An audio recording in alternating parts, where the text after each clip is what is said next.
Buenos días a todos. Quiero empezar esta clase recogiendo dos cuentos.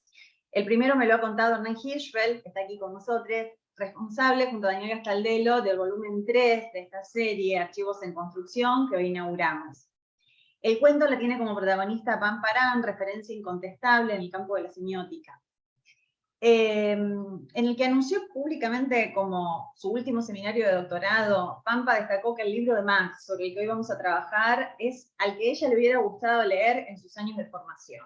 Para una mujer muy poco propensa a los elogios de los adjetivos, esta declaración, yo que fui su tesista, es como muy impresionante. La referencia importa. Estamos en una clase de didácticas de la lengua y de la literatura, enmarcada en un programa que apuesta a exhumar para intervenir de modo más crítico en la lectura del presente y del pasado reciente. El libro de Max fue el primero de la serie Archivos en Construcción, porque pensar la historia de la institucionalización de los estudios literarios y también lingüísticos y semióticos, zonas en las que el libro se introduce, pensar esta historia, decía, en España, es clave para entender lo sucedido. Ay, perdón. Esto sucede en las conexiones. Decía que pensar esta historia en España es clave para entender lo sucedido en Argentina y en particular en la enseñanza, no solo durante los años en los que Pampa fue estudiante, en la Rosario marcada por la impronta de Adolfo Prieto, entre 1959 y 1966, sino hasta bien entrado el siglo XXI en la Universidad Argentina. El segundo cuento lo tiene como protagonista Daniel Link, enojado amorosamente, porque no avisé antes que sacaríamos este libro de Max. Le avisé justo cuando terminaba de organizar un congreso sobre archivo, un congreso que él había armado en la UNTRE. A Daniel le agradecemos la difusión de este trabajo en la página del proyecto Transarch, que les invito a visitar, y en el que supongo colgaremos esta clase. En más de un momento me van a escuchar hablar del libro de Max y de Raúl. Argumento. Para esta teoría en tránsito, Raúl ha escrito el epílogo La teoría es profecía, y como corresponde al género, nos encontramos con una continuación del trabajo de Max. Pero también podríamos fundamentar al revés, podríamos arguir que Max continúa el trabajo de Raúl. Hablo de la archifilología anteliana, que muchos de ustedes estudiaron en teoría 1, si ustedes cursaron la materia el año pasado, ya que incorporamos este contenido a partir de 2021. Me refiero a la archifilología y los espigones antelianos que ahí disfrutamos. Como me importa que les escuchen a Max y a Raúl, como presentación solo voy a guiar a otras clases e intervenciones en línea. La de Raúl a propósito de muerte, miniaturas urbanas, las intervenciones a propósito de la presentación de ese increíble libro homenaje que se llama Un guión de extremidad, las de Max como traductor de Alas, Plumas, Macramé, inmenso texto publicado en Vera Cartonera. En todos estos textos ronda una preocupación por cómo intervenimos desde la investigación, las publicaciones y la enseñanza. Decía, cómo intervenimos en la problematización del estado de las cosas desde nuestras profesiones en los tiempos que corren. Por si fuera necesario, una aclaración. No bromeamos, ni hablamos a la ligera, ni usamos una palabrita de moda cuando decimos postdictadura. Más de una, en diferentes tiempos, en diferentes espacios, con diferentes marcas. La lógica de trabajo que seguiremos es la siguiente. Max va a tener 20 minutos para presentar los ejes de su libro, luego otro tanto Raúl para su capítulo el libro, y luego, bueno, abrimos el espacio para preguntas. Sin más, les doy la palabra y les agradezco este regalo. Muchas gracias, Analía. Yo he preparado un texto simplemente para no extenderme demasiado, pero me gustaría empezar justamente recordando una cuestión que creo que es importante, y es el hecho de que este libro no hubiera sido posible de ninguna de las maneras sin toda una serie de lecturas, de viajes y de encuentros que a lo largo del tiempo no han dejado de transformar mi biblioteca, y yo diría de abrir en ella agujeros también, abrir agujeros en la biblioteca, conectándola con el afuera y transformando no tan solo los modos de leer, sino también, y sea lo que sea que eso quiera decir, mi propia vida. En esos tránsitos, que tienen mucho de azaroso, ha ido surgiendo una comunidad que a partir de la creación de un vacío, hacía pensable desde diferentes ángulos un libro de las características del libro del que hablamos hoy. Aunque sea yo quien lo firma y por lo tanto yo soy el responsable legal, diríamos, del libro, me gustaría pensar que da forma a unas fuerzas y a unos problemas que están antes y después de mi escritura. Comento esto porque este libro, con el que arranca la serie Archivos en Construcción, no se hubiera podido escribir de ninguna de las maneras sin el aliento de Analía, ahí al otro lado, y el de una comunidad en construcción que tiene en ella y en su entusiasmo uno de sus motores principales. Entonces quería simplemente empezar agradeciéndole a ella y extendiendo también este agradecimiento a Nora Catelli, que ha escrito el prólogo del libro, y a Raúl, que de algún modo y en muchos sentidos, Analía se refiere a ello, está antes y después del libro, ¿no? Y es alguien que hoy está aquí, así que, en fin, muchas gracias. Refiriéndome propiamente a lo que sería el libro, cuando yo empecé a escribirlo, lo que buscaba hacer era tratar de hacer emerger un problema que tiene que ver con una dimensión, que sería la dimensión teórica del discurso crítico en el caso español. Se trataba pues de volver sobre el espacio que de un modo u otro habito institucionalmente, para preguntarme por una dimensión teórica que por las propias vicisitudes de la historia que cuento ha tendido por lo general a quedar omitida o subordinada en la crítica y la historiografía asociada al estudio de la literatura española. De ahí justamente la dimensión arqueológica de mi lectura, ¿no? Es un libro escrito por alguien que trabaja como profesor de teoría de la literatura y literatura comparada en la Universidad de Barcelona y que se interesa al mismo tiempo por la literatura española. Pienso que la singularidad del libro proviene en gran parte de su carácter liminal. No se escribe desde un campo específico y establecido, lo que supongo que lo vuelve incómodo y quizá por eso justamente problemático. Es un libro que habla de España y está escrito desde España, pero se publica en Argentina. Y en fin, pretende partir de un modo o de otro de una mirada desplazada.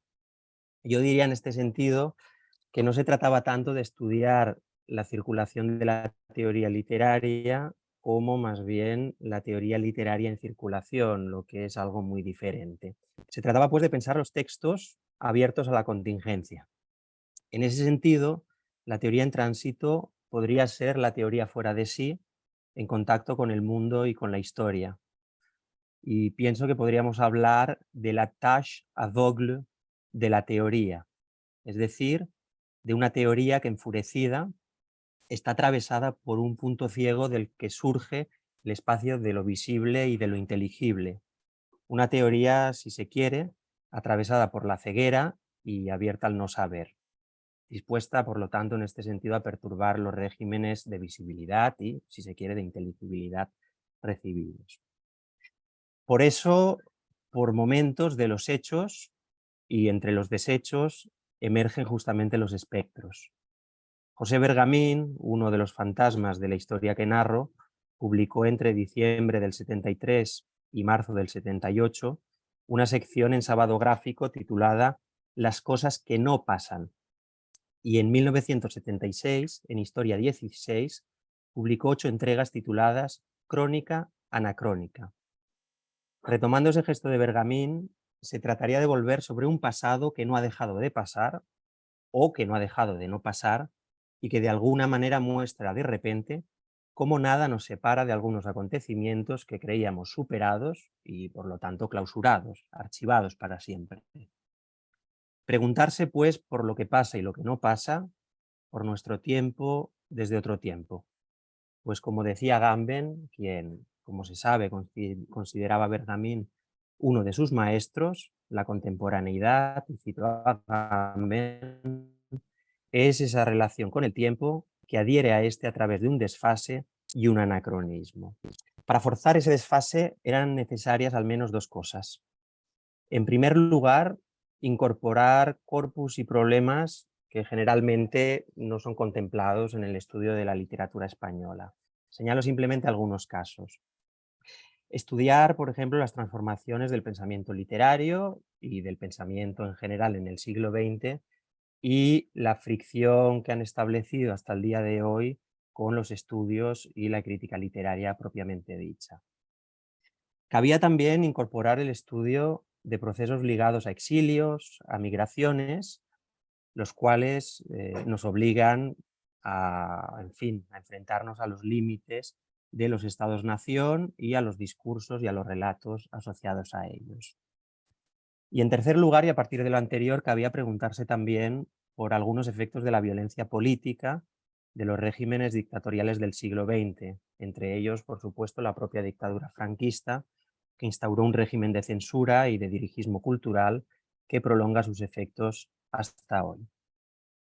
Además de eso, es decir, además de incorporar corpus y problemas que generalmente no se tienen en cuenta, la escritura del libro me ha obligado a ocuparme conjuntamente de campos y de objetos que tienden a pensarse por separado. El nuevo recorte de objeto ya por él mismo hacía posible, yo diría que a veces incluso solicitaba nuevas interpretaciones. Doy unos ejemplos, unos casos de aquello de lo que estoy hablando ahora.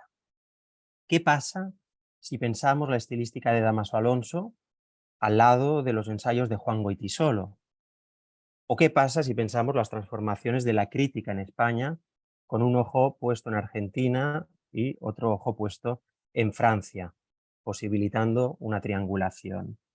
¿Qué pasaría también si pensáramos la importancia en España, en el pensamiento crítico español, de autores tan diversos como Octavio Paz, Haroldo Di Campos o Oscar Masota?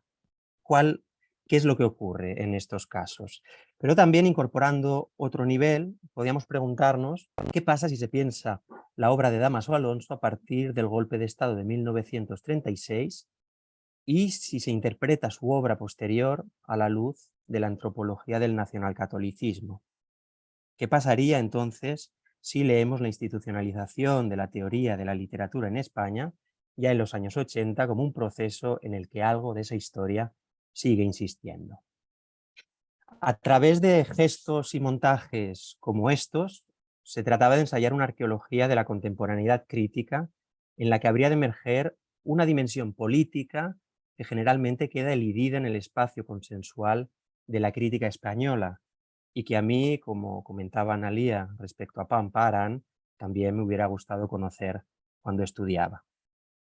Dicho en otros términos, teoría en tránsito puede leerse como una excavación en el inconsciente teórico de la crítica literaria española.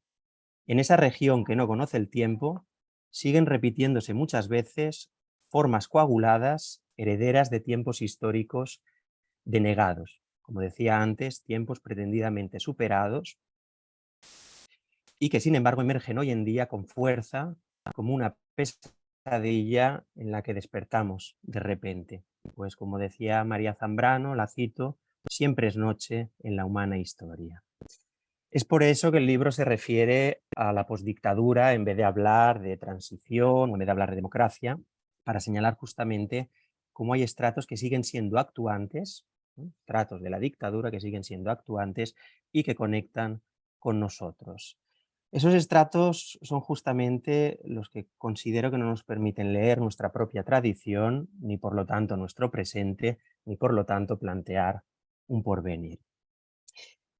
A partir de estas operaciones se hacía posible interpretar algunas especificidades del espacio crítico, teórico e historiográfico español.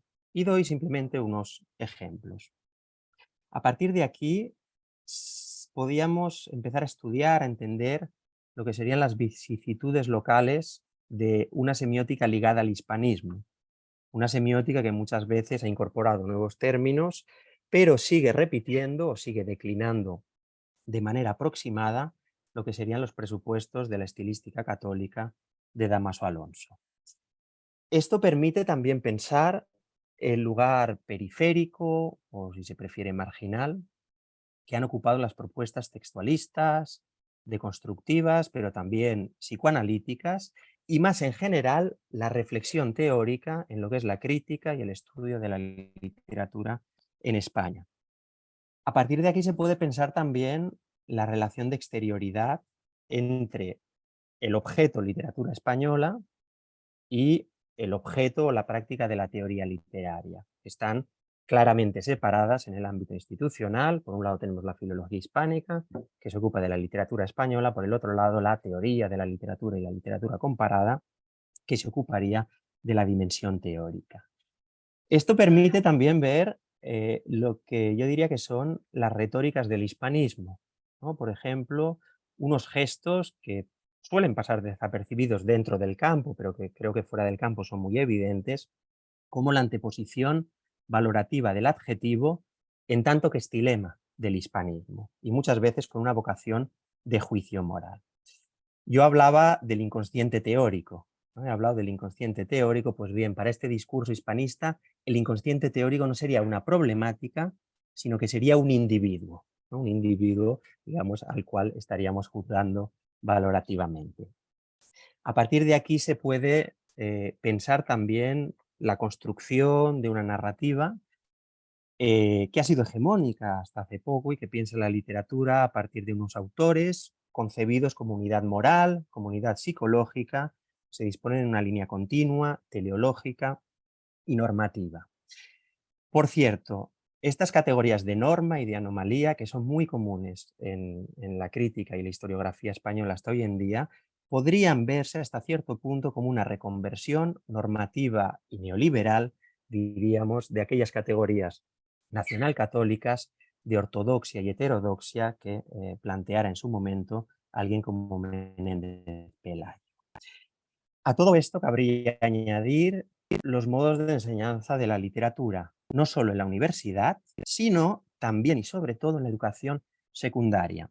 Educación secundaria en la que tienen un peso importante, importantísimo hasta el día de hoy, la doble matriz del positivismo y de la estilística, a partir de la cual se conforma un sentido común de lo literario y de las operaciones que autorizan su tratamiento.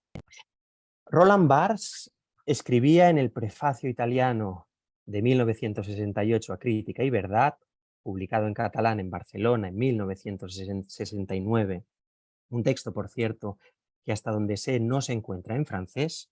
Escribía, digo, lo siguiente: al margen de brillantes excepciones, la relación entre la literatura y la universidad es la de un prisionero y su carcelero, o lo que es aún peor filosóficamente, la de un objeto y un sujeto que, siéndole completamente exterior, se convierte en su propietario y su rector. Se trataba, pues, de volver sobre ese diferendo entre las prácticas universitarias recibidas, también las prácticas críticas, y la literatura, a la que se refería justamente Barthes en este texto, escrito justamente en 1968. Dicho lo cual, y más allá de lo que yo llamaría las prisiones de lo posible, el libro pretende también llamar la atención y hacer legibles algunas regiones y objetos, entre muchos otros, que no han sido demasiado explorados por la crítica hasta el día de hoy. Regiones y objetos, podríamos decir también escenas, acontecimientos, que de un modo o de otro se relacionan justamente con la ilegibilidad, es decir, con algo que tensa o que problematiza el discurso. Escribía Josefina Ludmer en 1973 en Literal: una vez formalizado el texto e inscripto en cierta teoría, una vez sometido al proceso que consiste por parte del enunciador del discurso crítico en esclavizarse a él para dominarlo, queda un resto no totalizable, no semantizable, no representable, no filtrable. Ese resto rompe la impenetrabilidad de todo modelo crítico y de toda aplicación, se le llama el desperdicio del texto, es en realidad su potencia. Pienso a partir de esto en una literatura tachada, una literatura que en España remite también a la literatura bajo un régimen de censura y de dirigismo cultural que se prolongará casi durante 40 años. Por eso, en un país como España, con millares de fosas comunes y más de 100.000 desaparecidos, es importante el trabajo de exhumación, sin dejar de recordar en este punto a Analía, leyendo a Derrida, cuando dice exhumar es transformar. De ese modo, junto a lo que podríamos llamar una ortocronía o una filología monárquica, que yo reconstruyo en el libro y que tiene que ver menos con el pasado que con el presente, se hace posible empezar a trazar heterocronías y heterotopías, lo que anuncia, me parece, un trabajo por venir que apenas está esbozado en el libro. Voy acabando. Escribía Menéndez Pelayo, padre del nacionalcatolicismo español, en sus advertencias preliminares a su historia de los heterodoxos españoles. Lo cito. La historia de los heterodoxos viene a constituir una historia peculiar y contradictoria dentro de la historia de España. Es, por decirlo así, la historia de España vuelta del revés. Teoría en tránsito no querría ser tanto una historia al revés, como más bien, haciendo una historia de lo mismo, dar cuenta de los reveses de la historia, pensando la literatura y la crítica españolas más allá de sí mismas y abriéndolas a otros tiempos y a otros espacios a través de la atención a los fantasmas, a los restos, a lo excluido, a voces, podríamos decir, provenientes de otra parte. Prestando atención, sin ir más lejos, a voces como la de Raúl Antelo, que tanto ha contribuido a pensar algunos de los estratos de esta historia y que con su epílogo ha podido señalar algunas de sus potencias y también de sus puntos ciegos, llevando así el texto con sus profecías y a través de su lectura a otros espacios, y que acaso Raúl pueda ahora llevarlo más lejos de lo que he podido llevarlo yo aquí ahora. Gracias. Muchas gracias, Max. Me encanta el encuentro, me encanta haber leído el libro, principalmente. Me encanta el entusiasmo de Analía por hacer lo posible. Y en homenaje a Analía, justamente, y a su método, solo quiero contar un cuento. Menéndez y Pelayo murió en marzo de 1912. 30 años después, en julio de 1942, en el número 94 de Sur, el número del desagravio a Borges, Guillermo de Torre, es decir, el cuñado de Borges, emprende una reevaluación de Menéndez y Pelayo en que pondera que el séquito admirativo de Pelayo solo fue formado durante muchos largos años por clérigos, eruditos acartonados y profesores de provincia. Leo un fragmento del texto de Menéndez y de Guillermo de Torre. Proyectaron así sobre sus libros una sombra obsoleta y sectaria que contribuyó a aumentar su propio tinte ultramontano en vez de aclarar controversias y borrar distancias. Por ello, las siguientes promociones estudiosas, es decir, la de él, la de 27, digamos, encontraron su más lógico camino en el lado opuesto, a la vera institucionista. Y el magisterio vivo de Giner y de Cosío redobló su influjo, aumentándose sus filas. Que éstas también se nutrían en buena parte de sectarios unilaterales, tal vez, pero no lo eran tanto como quienes, desde la universidad, en pugna con la institución y con la Junta para Ampliación de Estudio, monopolizaban oficialmente el culto menández-pelayesco. Al cabo, continúa Guillermo de Torre, Los primeros no olvidaban su filiación liberal, su fama de tolerantes. Comenzó, pues, hace ya unos 3 o 4 lustros, es decir, en los años 20, a ser valorada en sí misma la obra del fértil polígrafo, arrumbándose viejas polémicas, subrayando su positiva grandeza, al tiempo que se apuntaban excesos o limitaciones. Esto que les acabo de leer, Guillermo de Torre lo dice en el mismo número en que Ángel Rosenblatt reseña una novela de Rosa Chazelle, la sobrina de Zorrilla, sobrina nieta de Zorrilla. Teresa es la novela, una novela escrita a principio a pedido de Ortega y Gasset.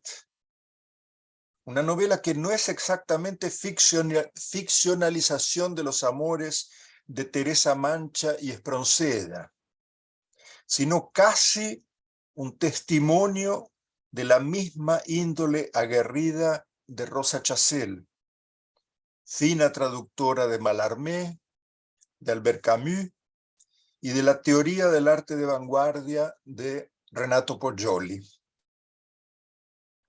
Casi 15 años después de esto, en mayo de 1956, en ese inmenso museo del chisme que es el Borges de Bioy Casares,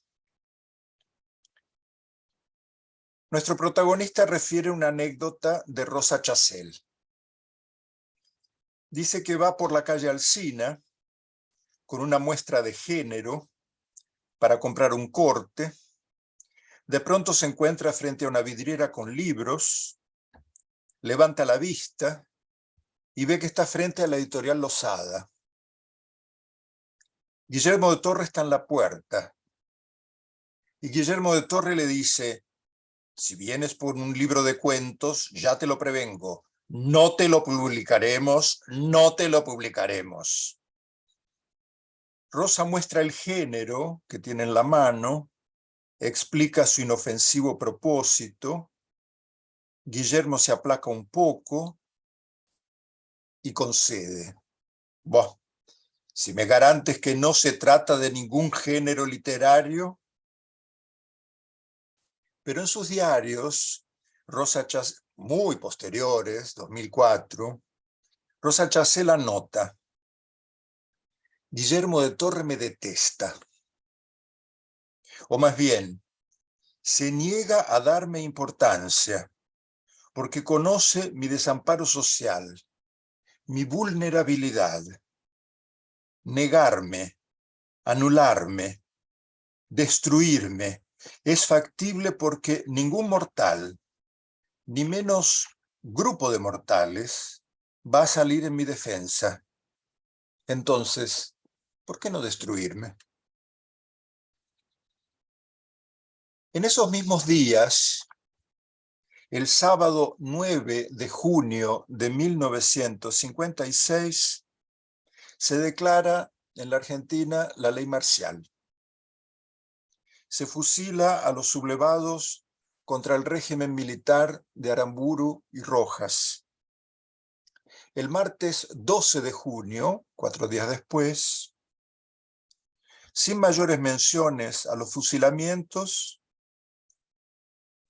Bioy nos dice que Borges, en la cena, habla de la teoría estética de Menéndez y Pelayo, que considera acertada. Dice Borges: los críticos creen que se puede pensar en una moraleja y después escribir la fábula. Menéndez y Pelayo, porque era poeta, sabía que el fondo y la forma son inseparables, que la moraleja se da con la fábula. Comprende el error de la literatura al servicio de ideas, literatura engagée y todo eso. En cuanto a los lugares comunes de su poesía, los emplea porque siente que está defendiendo una buena tradición. No busca nada nuevo, sino defender lo que está en peligro de perderse. Vivió en una mala época.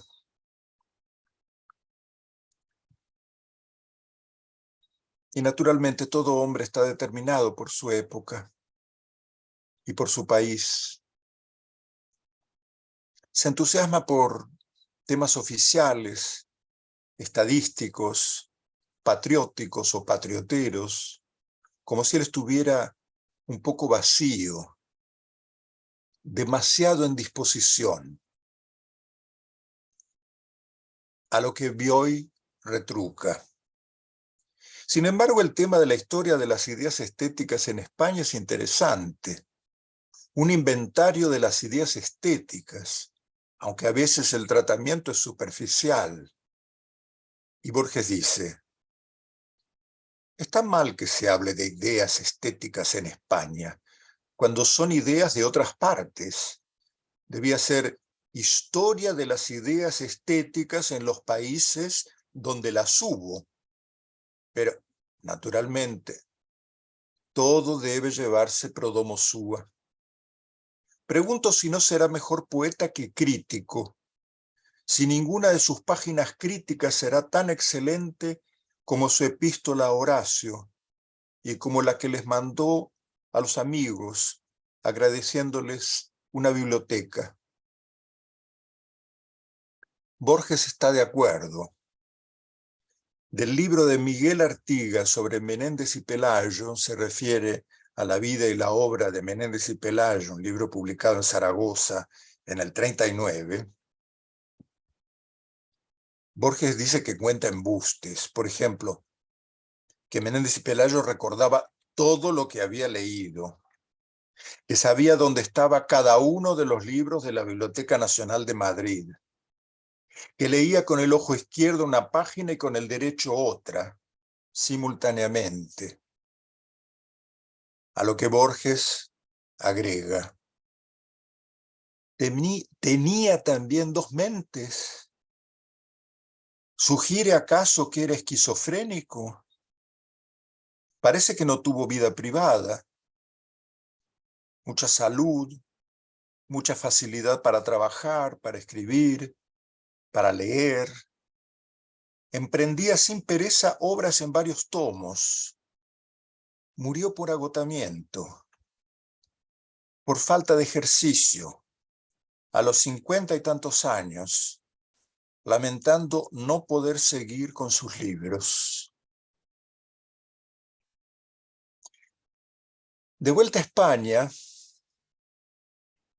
saben que Rosa Chacel pasó parte de su exilio en Buenos Aires y en Río de Janeiro. Tuvo una pequeña excursión a Estados Unidos cuando gana una Guggenheim, pero finalmente acabó en un puente entre Río de Janeiro y Madrid, hasta que decide volver a España.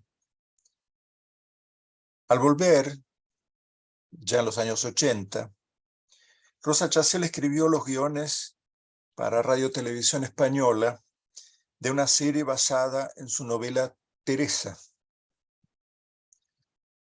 Pero la serie, ya aprobada por Radio Televisión Española, se quedó sin ser filmada. Rosa Chacel murió en Madrid en 1994. Tenía 96 años. Es mi cuento.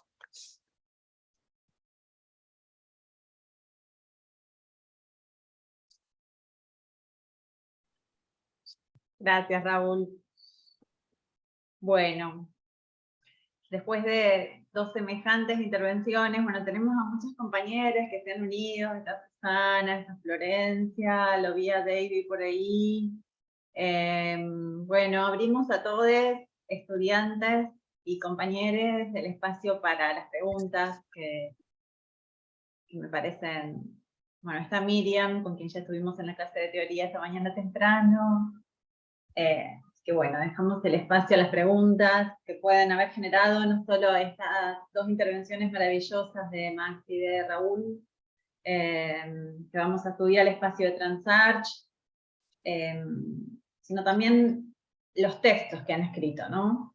Sobre los que supongo que Lucila, Hernán, que también están en camino de escribir sus libros en continuidad con la serie, tendrán dudas, preguntas.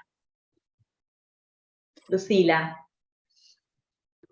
Bueno, gracias Ana, bueno, gracias Max y Raúl también por estas intervenciones. Qué lindo escucharlos, y pensaba, bueno, en vinculación también con lo que venimos trabajando en las clases de didáctica, específicamente de la lengua, y yo voy a hacer esta intervención más vinculada a la historia de la institucionalización de los estudios lingüísticos, y quería, no sé, comentarle a Max o conversar con él, o si nos puede contar un poco más también para esta circulación y que nos quede en la cátedra, y sobre todo en vinculación con los problemas que yo estoy pensando, algunos puntos que me quedaron de su texto que le quería consultar. Por ejemplo, uno de ellos es cuando, Max, vos vas contando la historia, vas relatando las intervenciones institucionales de Dámaso Alonso, y en un momento al pasar decís que, bueno, sin oposiciones, él toma la cátedra de Menéndez Pidal.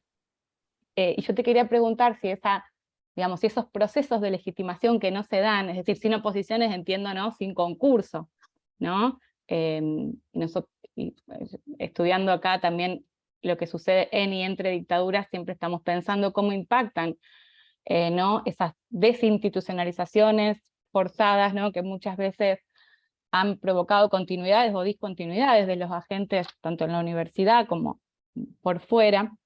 Yo pensaba si eso había impactado de algún modo, si había tenido algún peso, o es algo que en ese marco, ¿no? de dictaduras pasa casi sin efecto, digo, en la circulación de su obra, porque hago el paralelismo con lo que sucede acá con una de las lingüistas que yo estudio, que ella continúa digamos, viene haciendo todo un proceso de formación lingüística, ¿no? Como por ejemplo ayudante de cátedra, jefe de trabajos prácticos.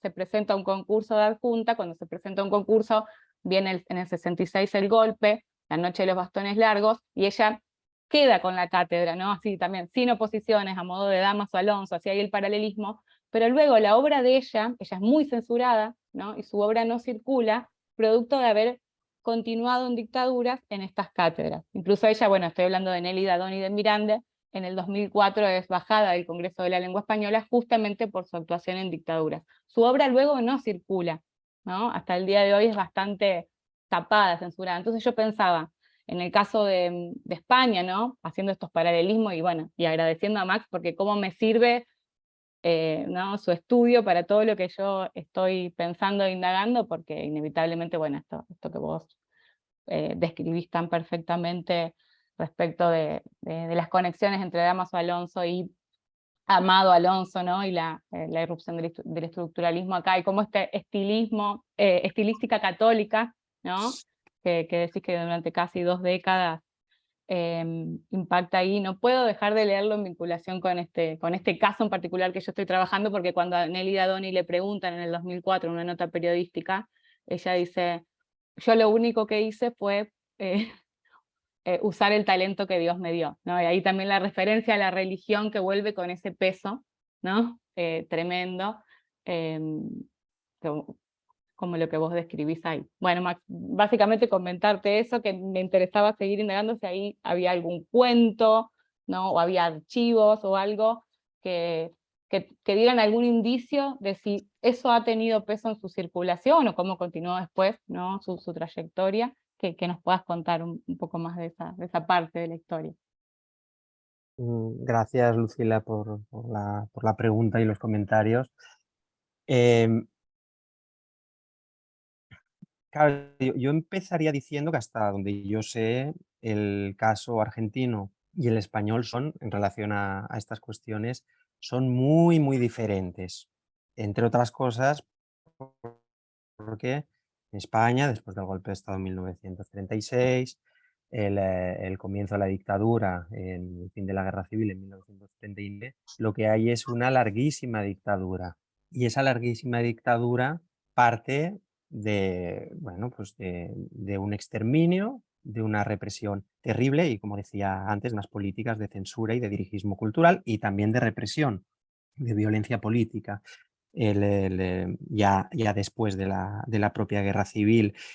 Y lo que ha ocurrido, y si no te respondo, dímelo, si no la pregunta no iba por ahí, pero vamos a cortar un poco, pero me parece que es lo que he llegado a entender.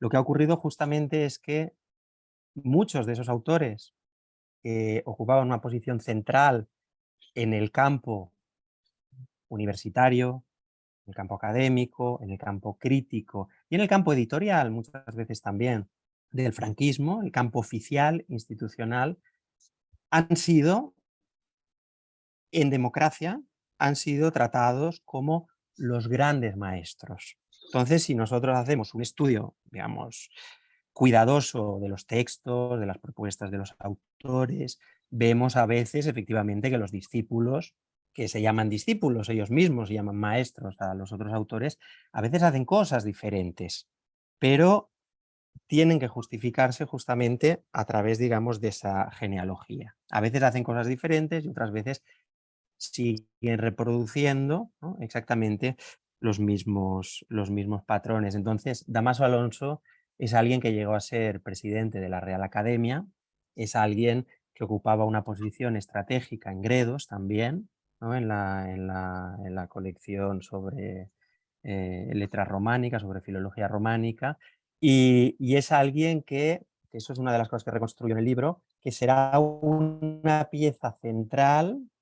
La pieza central en realidad será Lázaro Carreter, que es su discípulo, pero hay toda una relación vasallática, planteada en términos vasalláticos, que remite justamente a su figura. Entonces yo creo, pero yo ahí lo conocéis mucho mejor que yo, esta cuestión, yo creo que justamente Argentina, ¿no?, el caso argentino, con las entradas y salidas de profesores de la universidad, los exilios y las vueltas en periodos, digamos, mucho más cortos de tiempo, dio la posibilidad, entre otras cosas, de transformaciones, o sea, de que algo de lo que estaba pasando fuera de la universidad, pues en los años 80, por ejemplo, entrara en algunas universidades, ¿no?, de manera, yo creo, mucho más firme, mucho más clara que en España. Pero esto es lo que yo veo desde aquí y vosotras tenéis muchos más elementos para valorarlo. No sé si la pregunta iba por ahí o te referías a alguna otra cuestión. Sí, sí, Max, perfecto. Esto es inscribirse en esas genealogías que decís, creo que era una legitimación que acá no podía obtenerse justamente por no estar esa historia de antemano. Y ni hablar que impactan, ¿no?, en los distintos cortes, y a veces están seguidos, que esta larga dictadura. Bueno, más allá de todas las otras características que vos también describís también en el libro, que por supuesto no se puede leer de forma aislada. Quizá Raúl tiene algo que decir también al respecto.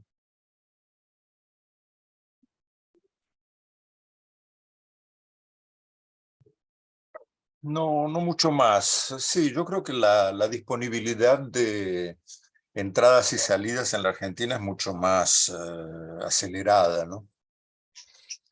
Y ahí se abren las brechas. Brechas que no tienen muchas veces mucha coherencia, ¿no? Pienso, después del 55, la entrada inicialmente tímida del funcionalismo y el estructuralismo, con Barrenechea, con Pesoni, que no era gente formada por la Universidad de Buenos Aires, sino por el Instituto del Profesorado. Gran paradoja, porque el Instituto del Profesorado había tenido durante muchos años la hegemonía culturalista de Enrique Sureña. Pero, digamos, esta gente que del Instituto del Profesorado accede en el periodo desarrollista a la Universidad de Buenos Aires, lejos estaba de los postulados teóricos culturalistas de Enrique Sureña y sí mucho más inclinada a un abordaje, llamémosle así, más funcionalista o formalista, pero laico, ¿no? Dámaso Alonso tuvo en Brasil un ensayo de inclusión en una biblioteca que Otto María Carpó armó para el Instituto Nacional del Libro en los años 50.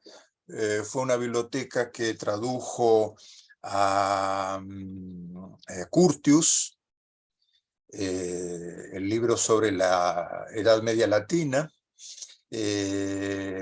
tradujo a Spitzer, y tradujo el grueso volumen, qué sé yo, 1000 o más de 1000 páginas de poesía española de Dámaso Alonso.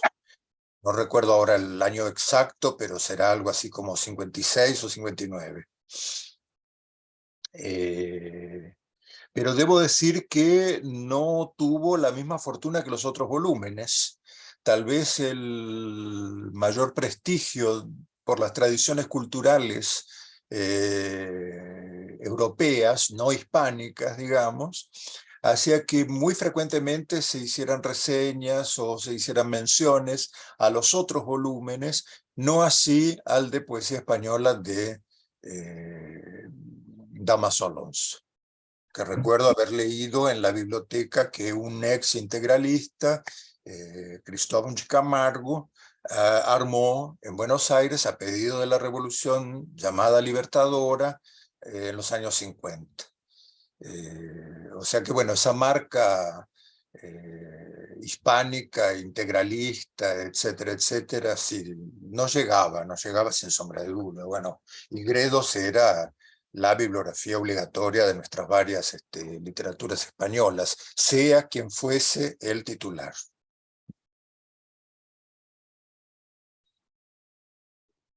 A todo Bueno. esto yo puedo decir que una conferencia, ¿cómo sería de conservador el ambiente? Que puedo decir que una conferencia de Ricardo Gullón habrá sido en el 69, para nosotros, alumnos de literatura española, estábamos estudiando Pérez Galdós, leído todas las novelas de Pérez Galdós, y hubo una visita de Ricardo Gullón. Ricardo Gullón nos aparecía como un soplo de aire fresco en relación a lo que veníamos leyendo, ¿no? O sea, eso te da un poco la pauta de una asfixia no formal que se vivía en el campo de las hispánicas en los años 60, 70. ¿No? Analía, decías. No, perdón, por favor, Raúl, no, continúe. Dios, No, es eso. No, un placer escucharlos. No, mientras van formulando alguna pregunta, perdón por la torpeza de haber interrumpido, me odio cuando hago esto. Nada, los pensaba en los dos puntos acá, tengo la oportunidad de preguntarles a los dos puntos algo, que además enseño mucho, sobre todo en el posgrado enseño, pero vale también para el grado. En teoría también lo estoy enseñando. Usted, Raúl, en la clase que dio, que está colgada en Vera Cartonera en Derivas Didácticas, cuando presentó miniaturas urbanas, dijo algo que yo uso muchísimo, sobre todo para discutir con quienes cuestionan ese hacer caer juntos, que Max trabajó esta mañana, siempre muy sorprendente, porque Max en cada clase, en cada presentación, dice cosas nuevas. El libro de Max, por una cuestión editorial, lo leímos 2, 3 veces, pero esto, así como lo dice ahora, lo dice distinto.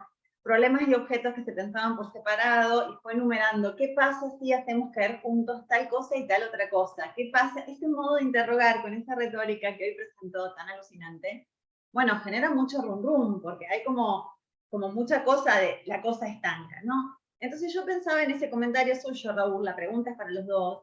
Nada en principio me resulta ajeno, dijo usted, cuando a propósito de miniaturas urbanas volvió sobre las archipilologías, el texto de Dubin y todos sus textos en realidad, porque ya es una marca del método Antelo, que, entre paréntesis, aquí está Susana Escramín, en esta misma serie, con Susana tenemos la fantasía de exhumar sus clases, pero eso va para otro momento. Digo, usted esta mañana dijo algo que yo apunté en verde, y sobre el que le quiero preguntar, y además le voy a preguntar otra cosa.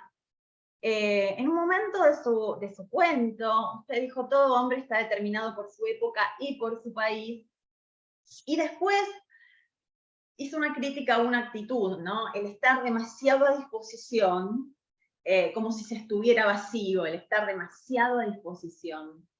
A mí me gustaría preguntarle sobre, digamos, cuáles son de alguna manera, los obstáculos o los riesgos o el modo en que usted le hace frente a los modos convencionales de leer cuando usted pone en funcionamiento esa manera de leer, concretamente lo que le sucedió cuando puso en funcionamiento este modo de leer, que tiene una marca muy propia, en Brasil, en la Universidad Brasileña, enseñando la literatura nacional de ese país, además.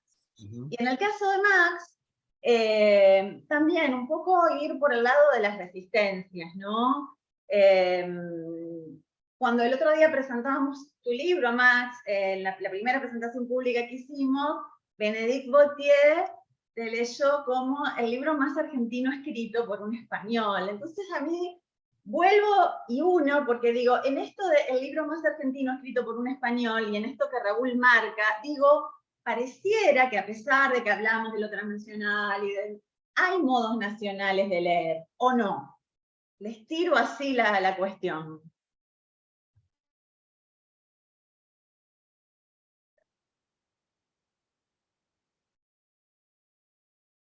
Hay modos arraigados de leer que más fácilmente se identifican con lo nacional.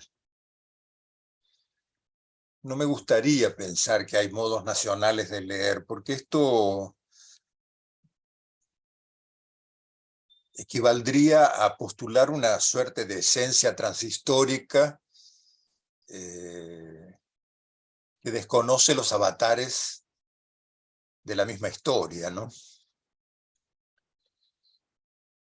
Lo argentino de 1880 no es lo argentino de 1930, que no es lo argentino de 1968, ni es lo argentino de hoy día.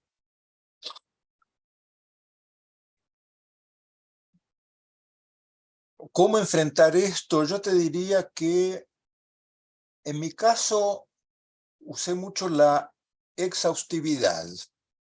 Es decir, los corrí por donde huyen. Normalmente uno de los argumentos de los cuales se echa mano para descalificar abordajes desconstructivos que revisan de raíz los postulados dominantes es que son acelerados, rápidos, superficiales, no abarcadores, cuando no ideológicos.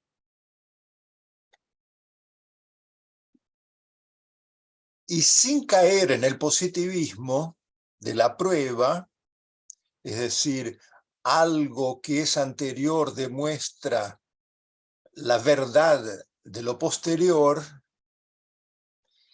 trato de reunir la mayor cantidad posible de conexiones. Mi cuento es una prueba de eso. De Menéndez Pelayo paso a su lector, Guillermo de Torre, paso a su contemporánea y compatriota, Chasel, ninguneada en un encuentro fortuito en la calle Alsina, cómo las dos comadres, Borges y Bioy, reinterpretan ese episodio y todas las resonancias que de él pueden extraer, y cómo todo eso nos interpela aún hoy. Entonces yo diría que la exhaustividad, no dejar documentos sin releer, no dejar archivos sin consultar, etcétera, etcétera, porque donde menos te lo esperás, ahí surge un nuevo eslabón, una nueva conexión, para hacer la construcción, la orfebrería más cuidada y más sólida. Esa ha sido mi arma. Funciona, ¿eh? Funciona. En general la gente recula.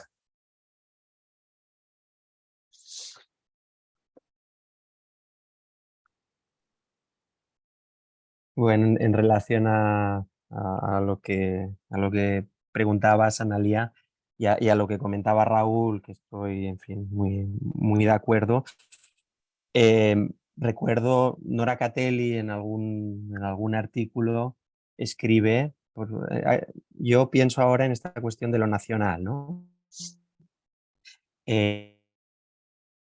Ella escribe que toda lectura está datada y localizada. Entonces yo trato como una dimensión en un momento histórico determinado, tiene una fuerza o una capacidad, digamos, de configuración que a veces hoy en día se desprecia, pero que me parece que es importante volver sobre ella, o puede ser importante volver sobre ella, justamente a veces para desembarazarnos, ¿no? de algunos modos de lectura que estarían en ese sentido naturalizados. Para mí es muy claro, viniendo de España, en el año 2013 hice una estancia de investigación en Argentina y empecé a leer con una cierta intensidad la crítica argentina contemporánea, digo contemporánea de los años 50, y entonces vi modos de lectura de textos que yo había leído, digo, de textos teóricos también que yo había leído, que eran muy diferentes, o sea, la tradición crítica y los movimientos y los gestos que se hacían con ellos eran muy diferentes a los que yo estaba acostumbrado a leer en España. Eso no quiere decir que en España no hubiera gente que estuviera haciendo otras cosas, pero yo los conocía poco y eran menos y a lo mejor eran menos centrales en el campo y era más difícil en ese sentido acceder a ellos. O sea, hay una multiplicidad, yo diría, de fuerzas que se cruzan, ¿no? Porque podemos ver a lo mejor que, bueno, pues que aquellos que pertenecen a la filología hispánica a lo mejor leen bastante parecido, digo a lo mejor, con independencia de que estén en Francia o en Argentina o en Brasil, no lo sé. Entonces son diferentes recortes que son vinculantes y en mi caso el recorte nacional, en el caso español quiero decir, se me aparece como una especie de coágulo o de burbuja naturalizada que es necesario darle nombre, es necesario articularlo, darle forma para posibilitar otras maneras de pensar y otras maneras de leer.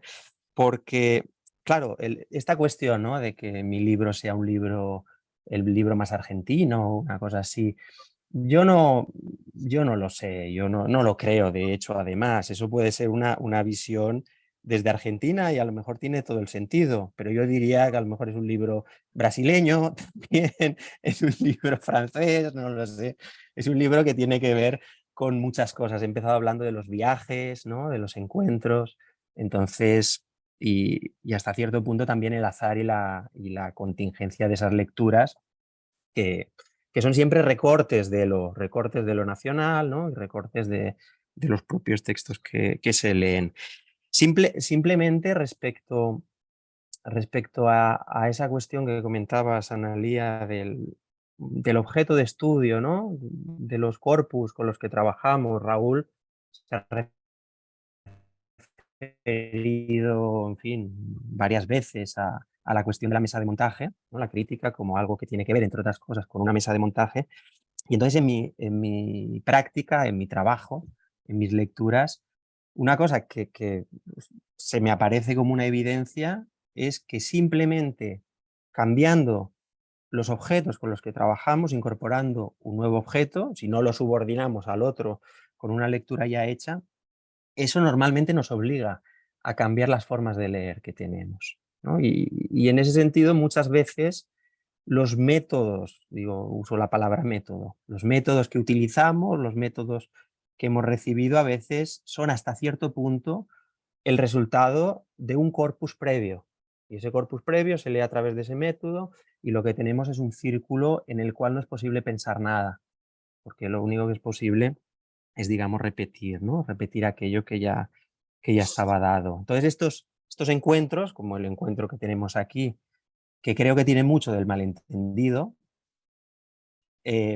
no es para mí un malentendido a la manera de Bourdieu, ¿no? Un malentendido que podría corregirse tendencialmente con un diálogo racional, sino que tiene que ver con un espacio de diferencias que abre la posibilidad justamente a que pase algo, ¿no? Abre la posibilidad a que emerja algo nuevo, sean maneras de leer o sean otras cosas.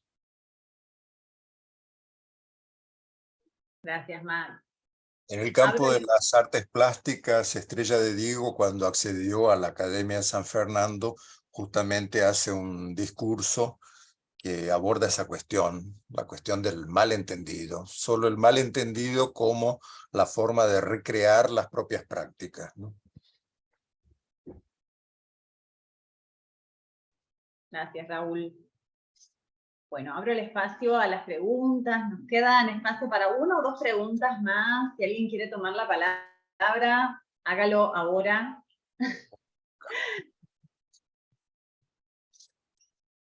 No veo ninguna manito levantada. Sí, por favor, David. ¿Sos vos? Sí. Bom dia. Bom dia, Analia. Bom dia, Max. Bom dia, Raul. Não hablo espanhol porque há muito tempo que não lo hablo. Entonces, faria a pergunta em português. Pensando em tudo isso que vocês estavam falando, eu te coloco uma questão, Raul. Estava lendo outro dia um ensaio do César Aira chamado Por que Escrevi?, no qual ele faz uma diferenciação entre documento e documentação, e que ele justamente embaralha essas cartas para que, caso no futuro hipotético a Argentina desapareça, os futuros leitores hipotéticos possam reconstruir a Argentina. E eu fico pensando, nesse caso, dessa relação entre documento e documentação, no que se passa aqui no Brasil. Se nós relembramos, por exemplo, livros como O que é isso, companheiro, do Fernando Gabeira, ou então nas cartas do Cáceres, do Frei Beto, Cartas da Prisão, e depois em Memórias, né, do Cáceres, do Graciliano Ramos, de como as coisas aqui, por vezes, acontecem sem esse embaralhamento entre aquilo que está da ordem do documento e daquilo que está da ordem da documentação e, portanto, da ficção. E é muito sintomático no contexto em que a gente vive, onde ainda as pessoas que sofreram violências terríveis e que ainda não tomaram a palavra, ou então a tomam de uma maneira ainda muito esporádica no contexto brasileiro, dada todas as questões pela anistia, etc. Me parece que há um caso singular, que é o do Silviano Thiago, quando começa a escrever em 1975 o Em Liberdade, para a publicação dele em 81, porque o Silviano, ele justamente, o Graciliano, escreveria mais 2 capítulos que seriam acrescidos às Memórias do Cáceres, mas esses capítulos não apareceram, então ele reconstitui um diário após a chegada, após a liberdade do Graciliano, ali em 37, sendo acolhido com um corpo muito violentado na casa de José Lins do Rego, no Largo dos Leões, aqui no Rio, e como o Silviano justamente opera uma leitura a partir daquilo que é atravessado ao mesmo tempo por uma ordem de documento, mas também por uma ordem de documentação, de ficção. E o faz justamente dentro, né, de um contexto que parece que ainda hoje tem muita dificuldade de embaralhar essas cartas. Haja vista que um dos livros de um jovem escritor que apareceu recentemente, que é o Fuchs, é justamente, e que trabalha a questão da ditadura a partir da ficção, é justamente filho de argentinos.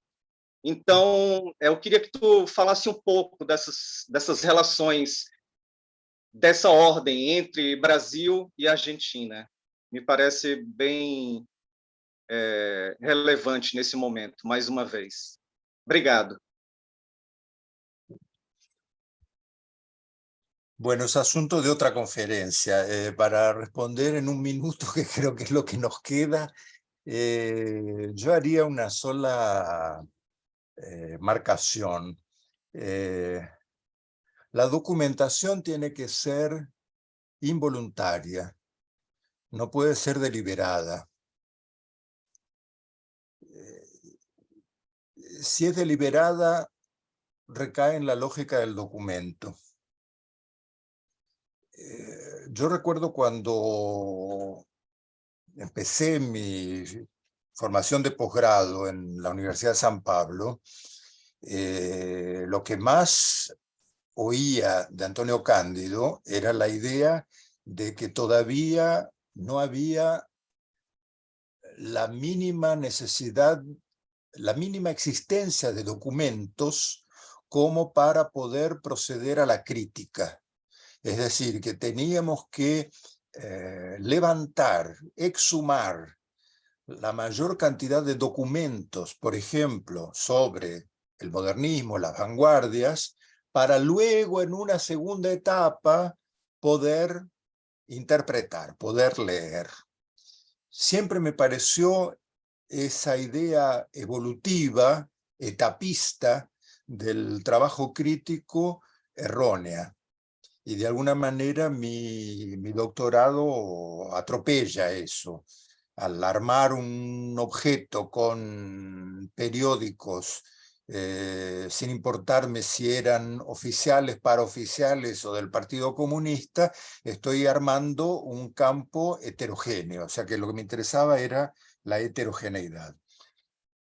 La documentación funciona si es involuntaria, es decir, si no entra la razón en ella, si no entra la necesidad de dirigir los pasos de los póstumos, de los futuros, de los posteriores a uno. Y me gustaría, ya que evocás a Silviano Santiago, recordar a su suplemento, Ricardo Piglia, terminando un ensayo estos días y revisándolo. El ensayo en realidad terminaba con esta pequeña cita que les voy a leer. Opté por indicación de la editora transformarla en nota de pie de página, pero me negué a eliminarla porque creí ver en esa cita que extraje de los libros de memoria de Piglia, un diagnóstico de todo esto que estamos diciendo. Escribe Piglia: la crítica literaria es la más afectada por la situación actual de la literatura. Ha desaparecido del mapa.